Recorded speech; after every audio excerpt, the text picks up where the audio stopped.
बिस्मिल्लाहिर्रहमानिर्रहीम। अस्सलाम वालेकुम बेटा। हमारा आज का टॉपिक है प्लांक्स क्वांटम थ्योरी। ये बेटा शॉर्ट क्वेश्चन भी इसमें बन सकता है, लॉन्ग क्वेश्चन भी हो सकता है, तो इस दोनों लिहाज से इसको तैयार करना है आपने। ये थ्योरी जो थी, एक साइंटिस्ट था, उसका नाम था मैक्स प्लांक। उसने इस थ्योरी को प्रपोज किया और बनाया उसने। तो Max Planck propose quantum theory in 1900 है। अब इतनी बात आप लिख के ना, कम अज कम इतना लिखें। और ये थ्योरी किसके लिए है? ये थ्योरी जो है वो रेडिएशन की अब्जॉर्प्शन और एमिशन को एक्सप्लेन करती है। ठीक हो गया। यहाँ तक आप लिख के, जिन जो बच्चे ज़्यादा याद नहीं कर सकते वो कम से कम इतना इसको याद कर लें कि this theory was propose by Max Planck in 1900 to explain the absorption and emission of radiation. यहाँ तक। अगली जो बात है ना, ये वाली बेटा, ये आगे ये दो लाइनें हैं, ये आगे फिर रिपीट हो जाएंगी यहाँ पर। इसके बाद अब यहाँ से शुरू करेंगे। Main point of this theory are. अब ये सुनिएगा, पहला पॉइंट इसका कहता है जो एनर्जी होती है बेटा वो कंटिन्यूसली एमिट भी नहीं होती, अब्जॉर्ब भी नहीं होती। कोई भी बॉडी एनर्जी को कंटिन्यूसली अब्जॉर्ब भी नहीं कर रही होती, बल्कि ना उसको एमिट कर रही होती। होता फिर क्या है, जो एनर्जी है जो रेडिएशन की फॉर्म में होती है, ये डिसकंटिन्यूस वे में, डिसकंटिन्यूस मैनर में इसकी अब्जॉर्प्शन और एमिशन होती है। और ये एनर्जी एक छोटे से पैकेट की फॉर्म में मूव कर रही होती है, उस को नाम देते हैं जी वेव पैकेट है। ठीक है ना। ये एनर्जी इज नॉट एमिटेड और absorb continuously, rather it is emitted और absorb in discontinuous manner and in the form of wave packet है। वो एनर्जी एक छोटे से पैकेट की फॉर्म में मूव करती है, उस पैकेट के अंदर वेव लाइक मोशन होती है। यानी एनर्जी का एक छोटा सा पैकेट होता है जो वेव लाइक मोशन करके जा रहा होता है। बेटा जिस तरह हम बोलते हैं, हमारे मुंह से अल्फाज निकलते हैं, ये अल्फाज लगातार नहीं निकलते। एक अल्फाज आने के बाद थोड़ा सा गैप आता है, फिर दूसरा लफ्ज निकलता है, फिर तीसरा लफ्ज निकलता है। इसी तरह रेडिएशन जो है, जो एनर्जी है, वो इसी तरह अल्फाज की तरह थोड़ी थोड़ी करके किसी भी जगह से निकल रही होती है या वहां पे अब्जॉर्ब हो रही होती है। ठीक है। मसलन अगर आप इस चीज को यहाँ पे ऐसे देखें, मैं आपको समझाऊं कि लेट्स ये कोई लाइट का सोर्स हो, ये को बल्ब है, ठीक है ना। ये तो ये इसके अंदर स्प्रिंग वगैरह है, जिससे ये यहाँ से थ्योरी ये कहती है इस तरह छोटा सा पैकेट निकलता है रेडिएशन का। पहले एक पैकेट जाता है, फिर दूसरा जाता है, ठीक है ना। तो इस तरह ये पैकेट जा रहा है, इसके पीछे ये पैकेट एक और आ रहा है, ठीक है ना। तो लगातार मैंने इस तरह का कंसेप्ट थ्योरी में नहीं है। थ्योरी कहती है ऐसा नहीं होता, बल्कि रेडिएशन जो होती है वह छोटे से एक पैकेट की शक्ल में चली, छोटा सा पैकेट है और पैकेट वेव लाइक ऐसे ऊपर ट्रफ की फॉर्म में मूव करके जा रहा होता है।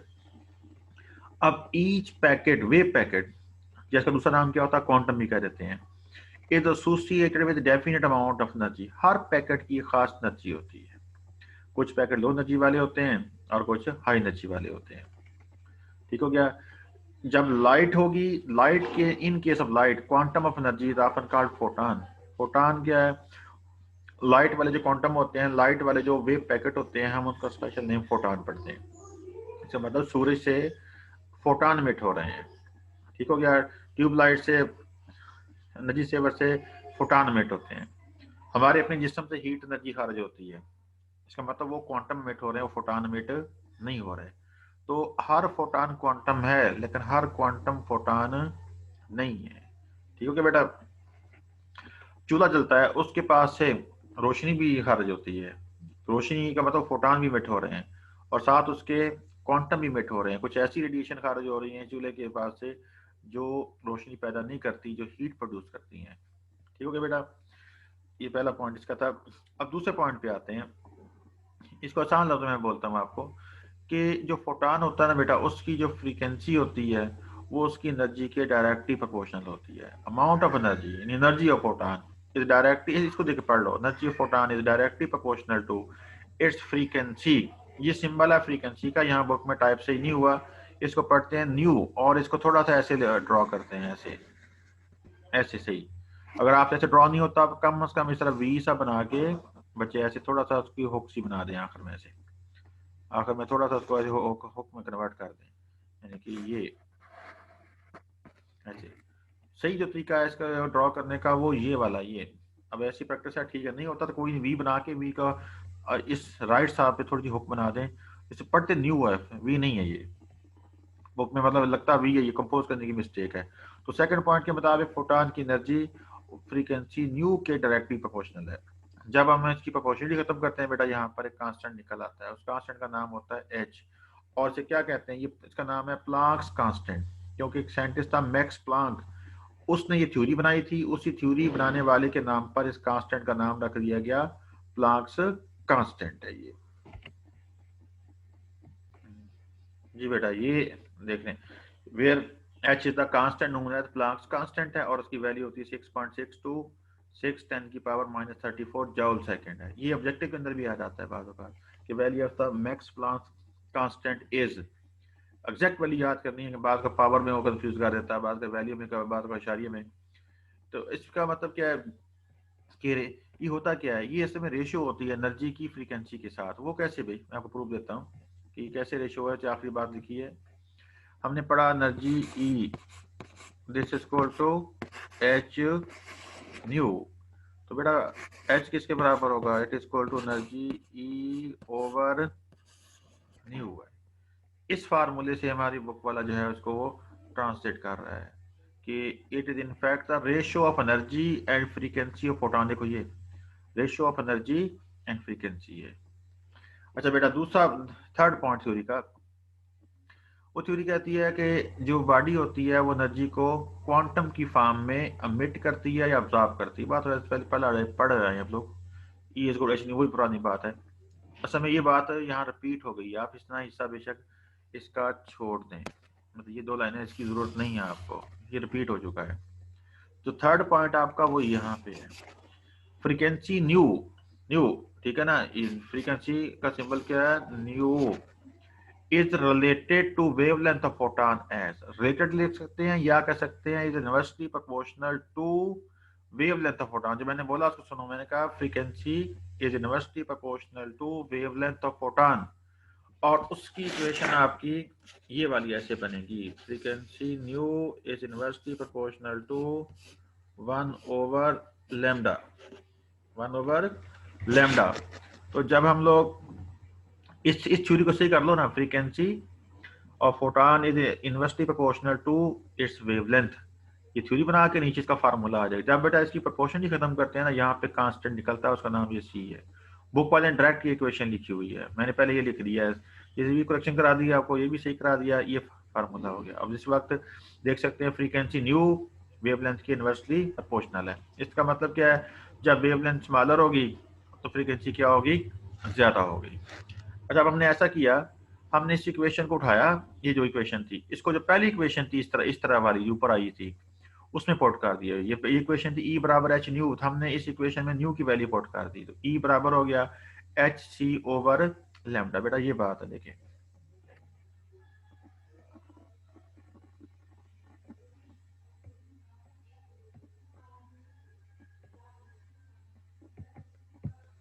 इस इक्वेशन 4 में ना आपने न्यू की वैल्यू पुट करनी है, न्यू की, जो भी आपने पॉइंट नंबर 3 के अंदर देखा है इसको, ठीक हो गया। ये यहाँ भी इस वैल्यू को वहां पुट करेंगे तो एनर्जी ई बराबर है एच सी ओवर लैम्डा हो जाएगा।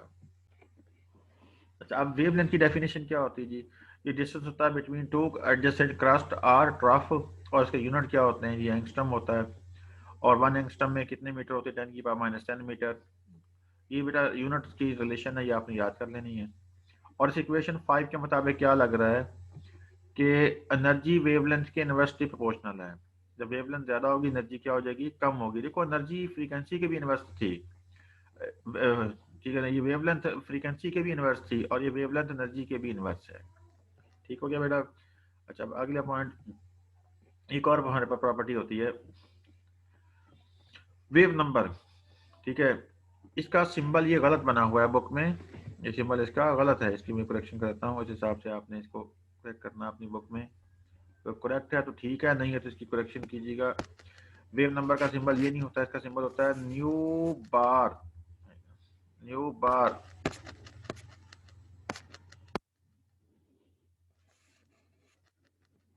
न्यू वी सच बना के उसके ऊपर आपने ये डायस सी डालनी है। Wave number is the number of the waves पर यूनिट लेंथ, ठीक है ना, और ये है क्या, रेसिप्रोकल टू वेव लेंथ है।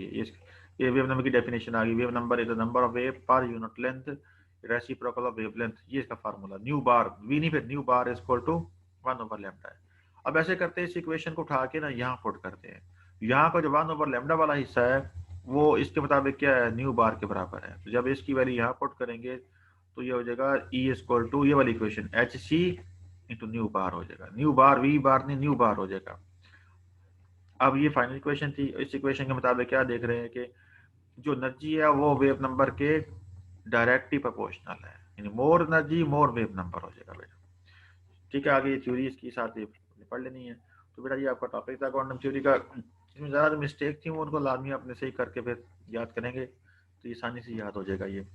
और इस फार्मूले के मुताबिक ये है कि एनर्जी जो है, फ्रीक्वेंसी और वेव नंबर, ये तीनों आपस में डायरेक्टली प्रोपोर्शनल हैं और ये तीनों वेवलेंथ के इनवर्सली प्रोपोर्शनल होते हैं। तो नेक्स्ट टॉपिक है हमारे पास बोहर एटॉमिक मॉडल। ठीक है, इसमें शॉर्ट क्वेश्चन भी लॉन्ग भी इसके पास सुलेट हैं, मैट्रिक के अंदर भी आप लोग पढ़ के आते हैं, बेशक वही दोबारा लिख लो। तो इसके पास्टुलेट देखते हैं क्या है।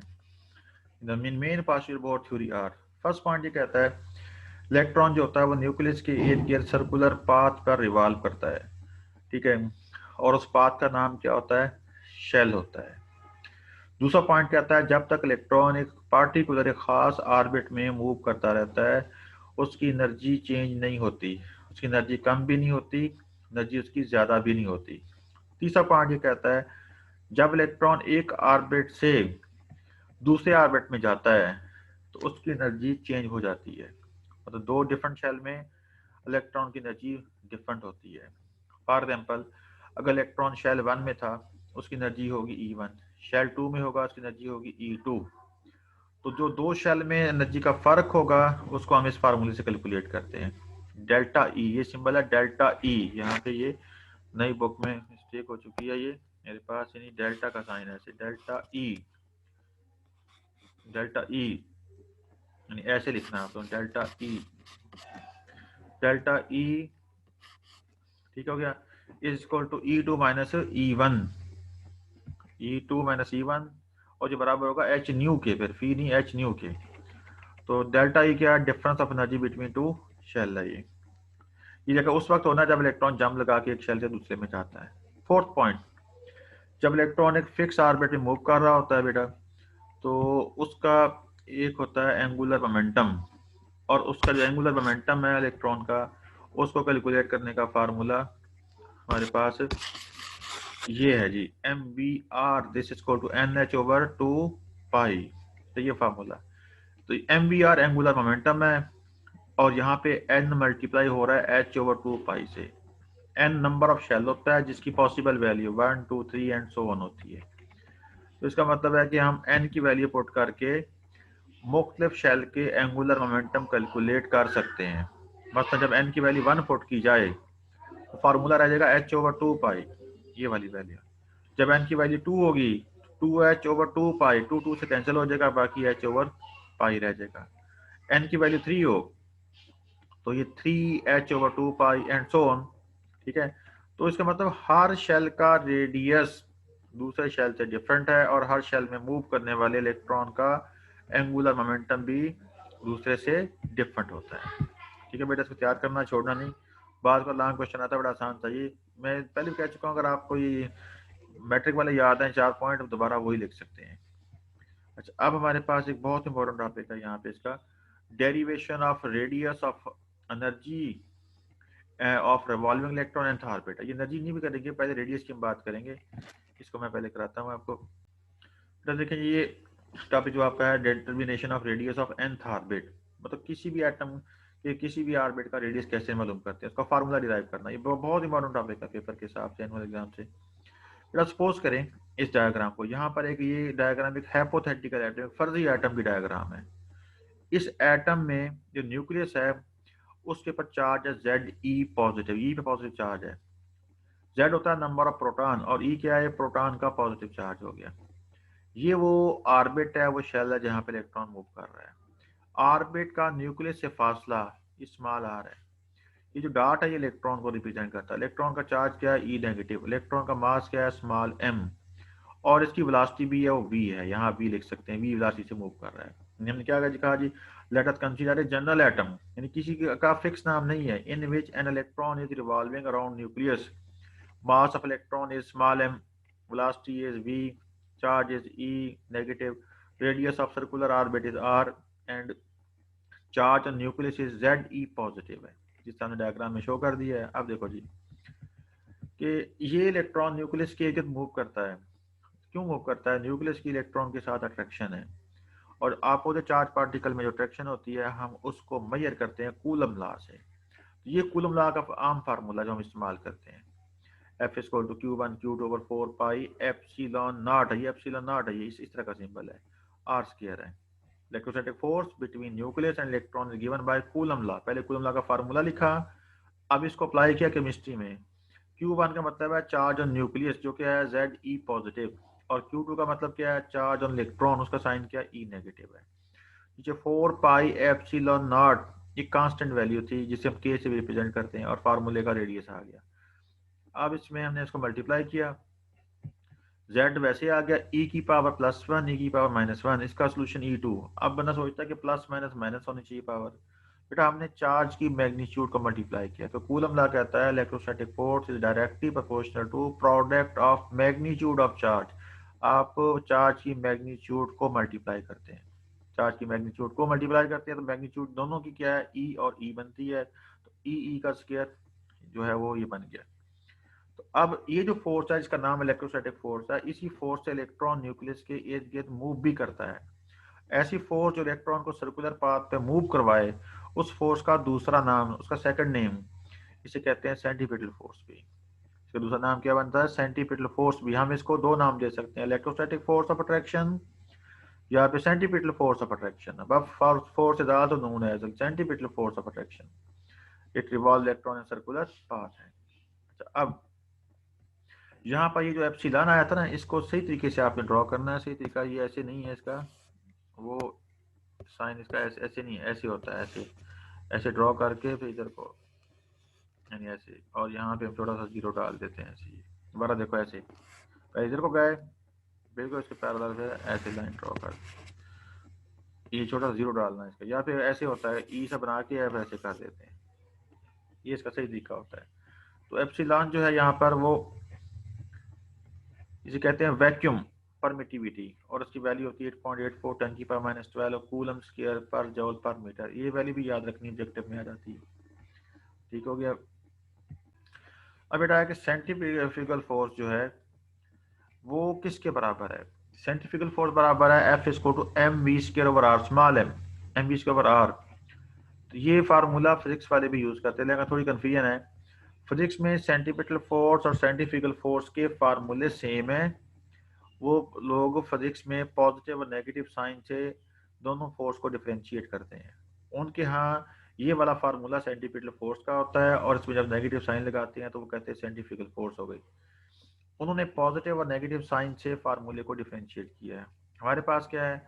हमारे पास सेंट्रीपिटल फोर्स का फार्मूला और है, सेंट्रीफ्यूगल फोर्स का फार्मूला और है, इसलिए हमें नेगेटिव पॉजिटिव साइन लगाने की ज़रूरत नहीं है, क्योंकि हमारा ये फार्मूला और है, इसलिए हमें नेगेटिव साइन लगाने की ज़रूरत नहीं है। उनका फार्मूला एक होता है फिजिक्स वालों का, इसलिए वो साइन से डिफरेंशिएट करते हैं। केमिस्ट्री में फार्मूले डिफरेंट है, इसलिए फिर साइन से डिफरेंशिएट करने की ज़रूरत नहीं रहती। अब बेटा centripetal force is equal to centrifugal force as electron move in fix orbit है, क्योंकि इलेक्ट्रॉन एक फिक्स जगह पे मूव करता रहता है गोल दायरे में, तो ना ऊपर को हो रहा है ना नीचे को जा रहा है, इसका मतलब दोनों फोर्स उसके ऊपर बराबर है, बैलेंस है। तो इसलिए जब बैलेंस फोर्स होगी हम इक्वेशन 1 को इक्वेशन 2 से कंपेयर कर लेंगे, क्योंकि दोनों इक्वेशन के लेफ्ट साइड पे एफ है तो इनकी राइट साइड भी बराबर हो जाएंगी। Z square over 4 pi epsilon naught into R square this is equal to M we square over R, small M बेटा M we square over R हो गया ये।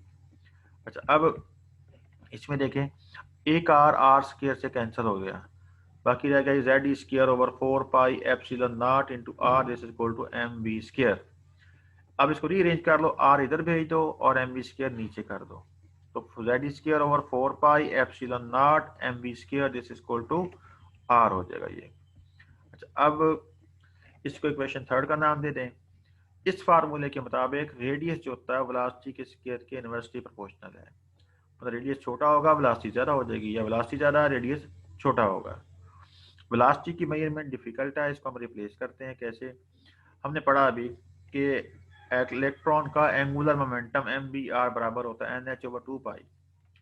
ठीक है बेटा, इसको रीअरेंज कर लो, इस फार्मूले को जब रीअरेंज करोगे थोड़ा सा, तो इसमें से V एक तरफ ले आओ, यानी कि स्टेप खुद ऐड कर लो, R V will be equal to NH/2 pi, उस M को और R को आप इधर नीचे शिफ्ट कर दो। ठीक हो गया, मतलब आपने यहाँ R V रखा है, बाकी M और R इधर नीचे भेज दिए हैं। ये फार्मूला बन, इसका स्क्वायर ले लो, क्योंकि यहाँ वेलोसिटी का स्क्वायर है जिसकी वैल्यू को रिप्लेस करती है। V का स्क्वायर लेंगे, V square, N square, H square, 2 का स्क्वायर 4 हो जाएगा। देखिए ये लिखा हुआ है यहाँ पे, ये तो यहाँ मिस्टेक ये हो चुकी है कि यहाँ पे इस तरह स्क्वायर लिखना चाहिए था। ठीक हो गया ना, ये फार्मूला, फिर इसका स्क्वायर लिखें, स्क्वायर खोलेंगे तो ये इसका आंसर बन जाता है। अब ऐसे करते हैं कि इक्वेशन जो 4 हमने बनाई है जिसमें वेलोसिटी स्क्वायर की वैल्यू है, इसको उठा के इक्वेशन 3 में पुट करते हैं। जब पुट करेंगे, वहाँ था जिस इक्वेशन 3 में Z²/4πε0 इंटू वी स्क्वायर, तो वी स्क्वायर की वैल्यू हमने ये बना ली है, ये हमारे पास आ चुकी है। ठीक है ना, M² N² H² 4 pi M² R² इस इक्वल टू R है। बेटा अब इसको इन्वर्ट करें, ये ऊपर चला जाएगा, इन्वर्ट करेंगे तो 4Z²/4 πε0 M² N² H², ये हिस्सा ये वाला, ये इन्वर्ट होकर ऊपर चला जाएगा, ऊपर ये चला गया 4 pi M² R², this is equal to ये वाला R है। ठीक है, अब इस वक्त देखा जाए एक R इस R से स्क्वायर से कैंसिल हो जाता है, इसलिए यहाँ पे 1 रह गया। और इसमें बेटा क्या रह गया जी, देखें M² है, एक M नीचे भी है, तो एक M, इस M ने इस M² को कैंसिल कर दिया, पाई² को कैंसिल कर देता है। तो कैंसिल होने के बाद बाकी फैक्टर Z², ये वाला पूरा पाई 4 से कैंसिल हो चुका है, पाई एक का स्क्वायर नीचे वाले पाई से कैंसिल हो गया, बाकी पाई रह गया है, एक M कैंसिल हो गया, पाई M R रह गया। ठीक है, नीचे रह गया ये वाला हिस्सा इसका ε0 N² H² this is equal to 1 है। इन मैथमेटिकल स्टेप है, इसको आप सिंपल अपने हाथ से करेंगे, बड़ा इजी है। अब क्रॉस मल्टीप्लाई कर दिया, इधर आ गया, ये इक्वेशन हो गई। और इस इक्वेशन को हम रीअरेंज कर लें अगर, तो R एक तरफ चाहिए, ये सारे फैक्टर Z² पाई M उठा के नीचे शिफ्ट कर देते हैं, इधर आ गए। अब हमें पता है कि हाइड्रोजन एटम के लिए Z होता है 1, तो जब Z की वैल्यू 1 पुट करेंगे यहाँ पर, तो ये 1 बन के खत्म हो जाएगा।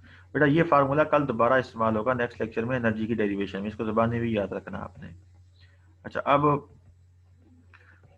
ये फार्मूला बेटा जो बना ना, इसमें N² के अलावा ये बाकी सारे फैक्टर कांस्टेंट है, सारे कांस्टेंट N के अलावा, इन कांस्टेंट का हमने एक अलग ग्रुप बना लिया है, ε0 H² पाई M, और इस पूरे ग्रुप के कांस्टेंट की जो वैल्यू होती है अगर पुट करके इसको हल किया जाए वो 0.529 एंगस्ट्रॉम होती है। तो इसलिए हमने इस इक्वेशन में कांस्टेंट की जब वैल्यू पुट की तो ये बन गया 0.529।